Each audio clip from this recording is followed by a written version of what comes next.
Olá, ouvintes! Esse é mais um Pod Vila da Igreja Presbiteriana de Vila Rubens. Sejam todos bem-vindos na graça de Deus. Fique à vontade para compartilhar essa mensagem. Hoje a gente vai fazer uma análise bem profunda, eu diria. Vamos conversar sobre uma mensagem do pastor Tony que mexeu bastante comigo, sobre a carta para a igreja de Sardes. Aquela que está lá em Apocalipse, capítulo 3, né? Isso mesmo, Apocalipse 3, de 1 a 6. E o pastor Tony falou algo que, olha, ficou na minha cabeça. Ele disse que essas cartas, mesmo sendo antigas, são tipo um espelho. Um espelho da verdade de Deus para nós hoje. Exatamente. Então a nossa missão aqui é tentar entender o que Cristo viu em Sardes. Qual foi o diagnóstico, sabe? E por que esse chamado para despertar para o avivamento ainda é tão urgente para a gente? É fundamental. E para entender a fundo, ajuda muito conhecer um pouquinho de Sardes, né? Ah, sim. O contexto. Sardes era uma cidade rica, poderosa, muito orgulhosa da sua posição. Eles se achavam inexpugnáveis, tipo numa fortaleza natural. Mas não era bem assim, né? Pois é, que ironia. Foi conquistada 2 vezes justamente por excesso de confiança, por falta de vigilância. E parece que esse clima, essa mentalidade, acabou contaminando a igreja lá. Como assim? Por fora, a igreja de Sardes tinha uma reputação ótima. Sabe, tradicional, provavelmente com recursos, bem vista pela comunidade, aquela aparência de sucesso. Entendi. E aí vem Jesus com um olhar totalmente diferente, né? Aquela frase de arrepiar. Qual delas? A principal. Conheça suas obras, você tem fama de estar vivo. Mas está morto. É um choque de realidade, né? Total. Mostra que para Jesus não importa a fachada, os programas, a história bonita. Ele vê o que está por dentro, a realidade espiritual mesmo. Exato. Ele não se deixa enganar. E essa morte espiritual que ele aponta, essa religiosidade de aparência sem vida real, essa era a grande questão. O pastor Tony até usou uma expressão forte, né? Evangélicos não praticantes. Exatamente.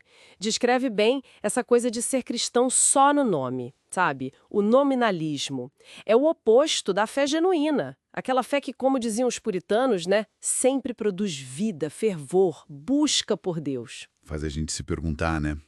Como está a nossa própria vida espiritual? É algo vivo, pulsante ou virou só formalidade? Uma rotina. Uma pergunta necessária para todo mundo. E o diagnóstico não parava aí, né?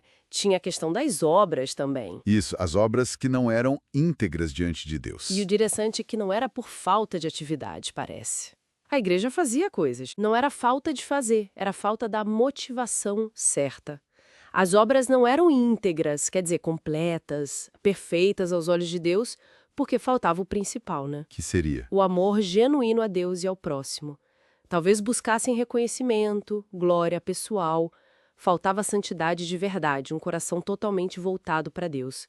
Era um reflexo do mundanismo, da falta de vigilância que deixou a morte espiritual entrar de fininho. Tipo, a igreja estava dormindo em serviço. Basicamente isso, uma apatia espiritual perigosa. Que cenário, hein? Mas a mensagem de Cristo nunca é só para apontar o erro, né?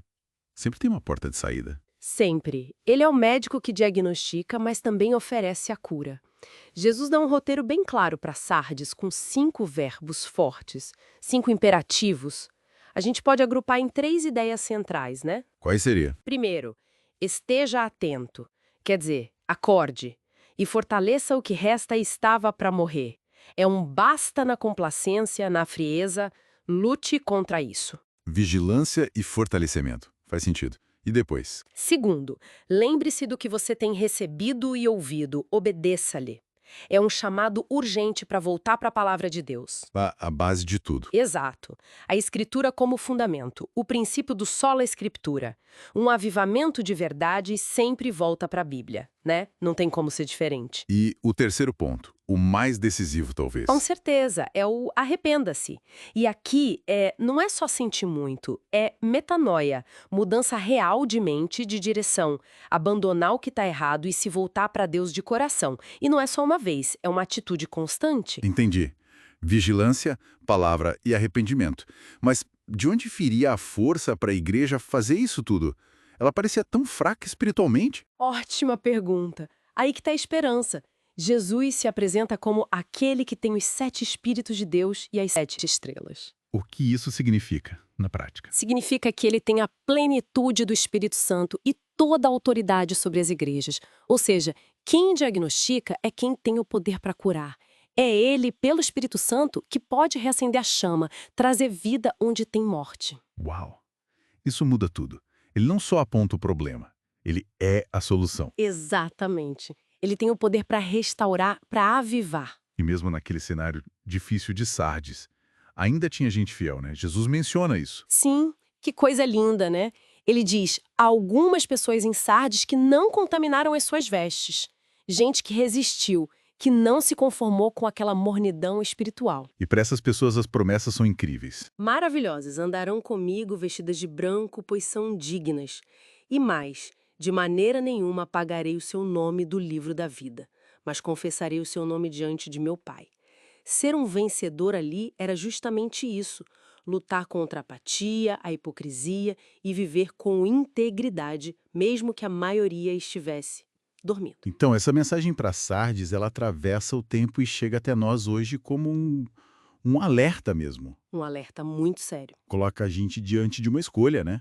Continuar nessa sonolência, que o pastor Tony chamou de sepultamento em vida, ou acordar, responder ao chamado do Espírito para um avivamento, buscar santidade, integridade. É isso.